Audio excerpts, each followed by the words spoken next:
There were only Taliban with their turbans, with their guns, and with their cars, and they were running everywhere. People were scared. They were all scared of the situation and were running to the airport. And I was also thinking that what can I do? How can I get out? In Afghanistan, he was a journalist, translator, and bureaucrat.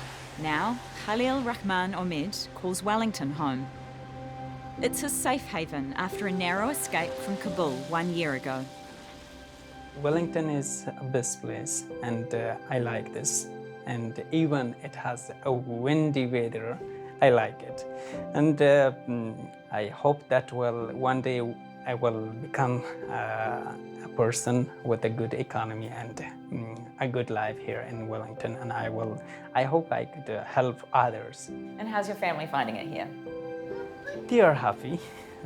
My daughter, Mushkat, she is just 4 years and a half, and my son, 2 years and 8 months. They are going to daycare, and they're happy there.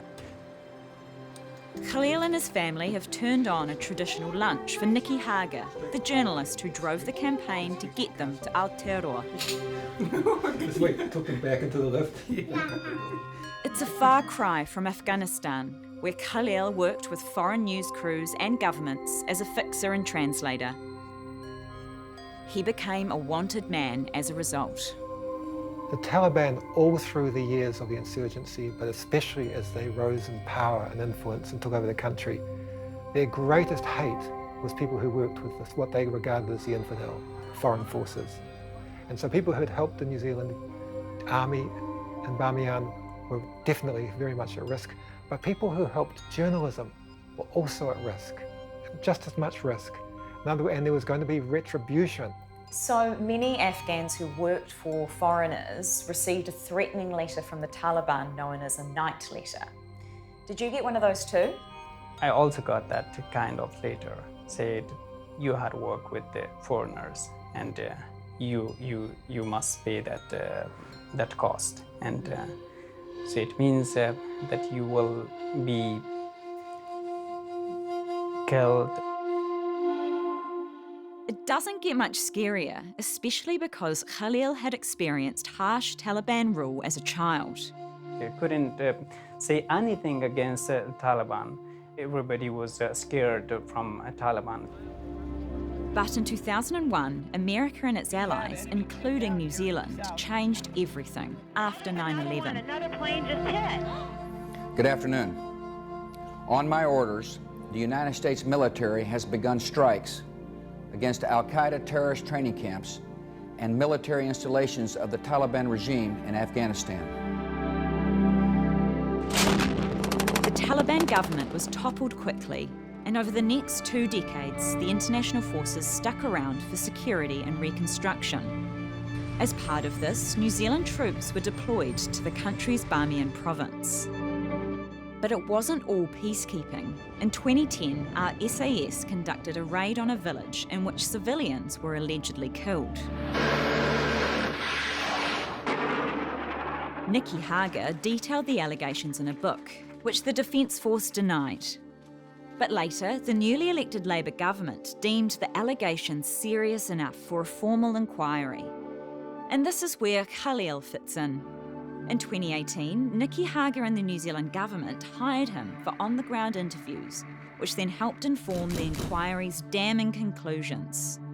The report slammed NZDF's handling of allegations civilians were killed, providing incorrect and misleading statements. NZDF personnel edited out of reports from Afghanistan that there may have been civilian casualties.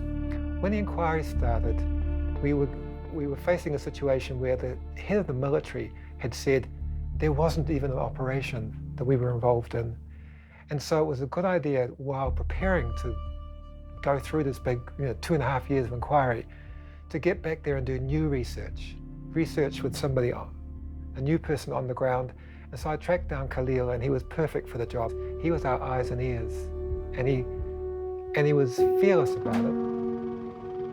But last year, the US and its allies, including New Zealand, abruptly withdrew their troops.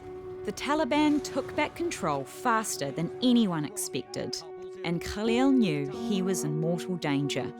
I was starting emailing my friend and who were journalists in many different countries, and I also emailed to USA, and there were my friend to Canada, UK, and they were all in contact with me, and they were all trying to find ways for me to get out. We'd finished working together early in 2021, but it was later that year, about a year ago now, where I suddenly got this email from him out of the blue, which said, very modestly, "I hope I hear from you soon," in the subject line. This was the day after the Taliban started its great push across the country. So just the next day he said, "I'm really in trouble. I'm wondering if you could help me get to New Zealand." With that, Nikki dropped everything to help. I soon realised that there was actually, compared to other countries, New Zealand seems to have no plans for what to do if the country fell and people who relied on New Zealand were left there in danger.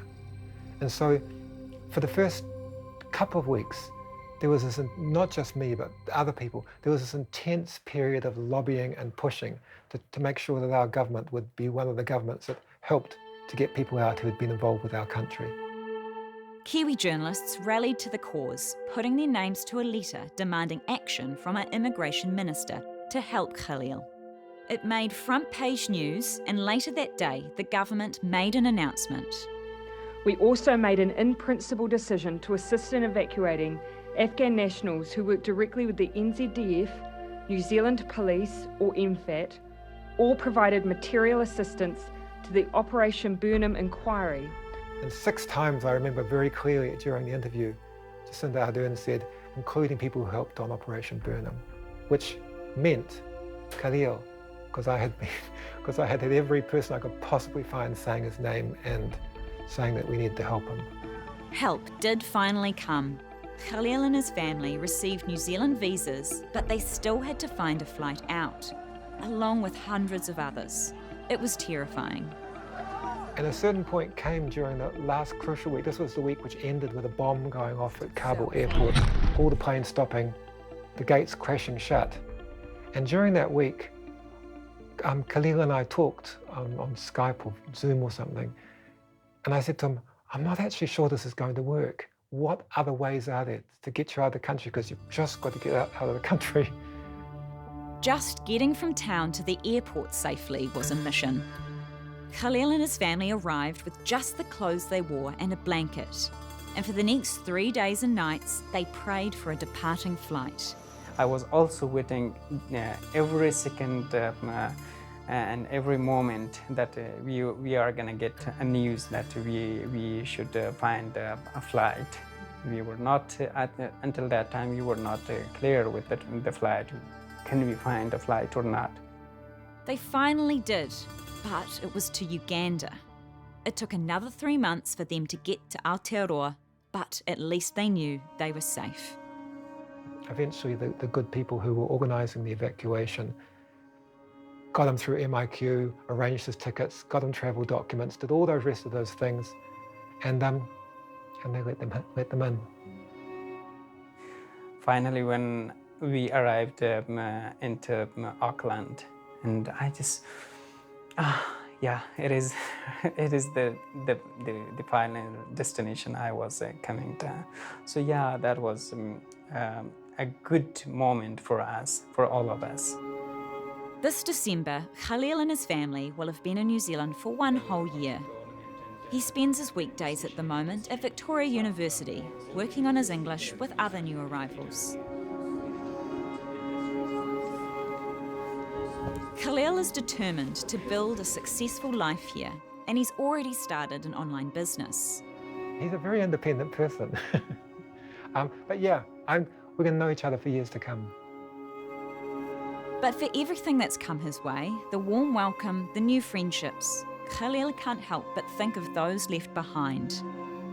My family, mom, dad, and elder brother, they are still living in Afghanistan with their family. And